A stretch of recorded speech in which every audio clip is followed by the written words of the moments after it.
In this video, we explored the intricacies of communication protocols, taking an in-depth look at I2C, Inter-Integrated Circuit, SPI, Serial Peripheral Interface, and UART, Universal Asynchronous Receiver and Transmitter.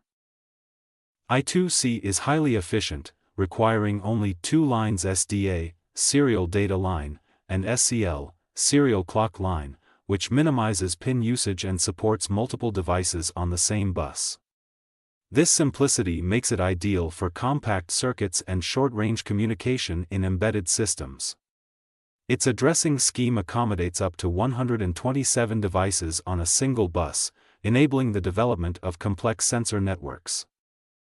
On the downside, I2C's data transfer speed is relatively low, reaching up to 3.4 megabits per second in high-speed mode, which may be insufficient for high-bandwidth applications. The protocol's reliance on pull-up resistors and open-drain configurations also makes it susceptible to capacitance and interference, which can degrade signals over longer distances. Effective bus design and proper termination are essential to address these limitations. I2C is a low-speed, on-board, half-duplex communication protocol that supports a master or slave communication structure. It requires only two lines for operation, SDA, Serial Data Line, and SCL, Serial Clock Line, which helps minimize pin usage and wiring complexity.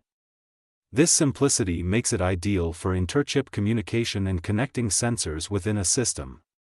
Multiple devices can be connected to the same bus, each assigned a unique address, allowing multiple devices to communicate with a single master on the shared lines. The protocol's master or slave mode further simplifies synchronization between devices, making it a popular choice for compact, embedded systems. SPI is known for its high-speed data transfer and full-duplex capability, allowing simultaneous data transmission and reception. It operates using dedicated lines for data, MOSI, master out slave in, and MISO, master in slave out, along with a clock line, SCLK, and one or more chip select lines. This configuration enables data rates above 10 megabits per second, making SPI suitable for high-speed peripherals like TFT displays, SD cards, and wireless modules. However, SPI's increased pin requirement adds complexity. Each slave device generally requires its own chip select line, which consumes valuable GPIO pins on the microcontroller and complicates wiring, especially when multiple slaves are involved. Unlike I2C, SPI does not have a built-in addressing system for multiple devices on the same bus, which often necessitates additional planning and possibly extra hardware like multiplexers or shift registers to manage complex setups. SPI is a high-speed, on-board, full-duplex communication protocol that allows for simultaneous data transfer in both directions. It requires four lines for operation, SCLK, Serial Clock, MOSI, Master Out Slave In, MISO, Master In Slave Out, and SS, Slave Select. Each slave device has its own dedicated SS line, e.g., SS1 and SS2, enabling individual selection by the master.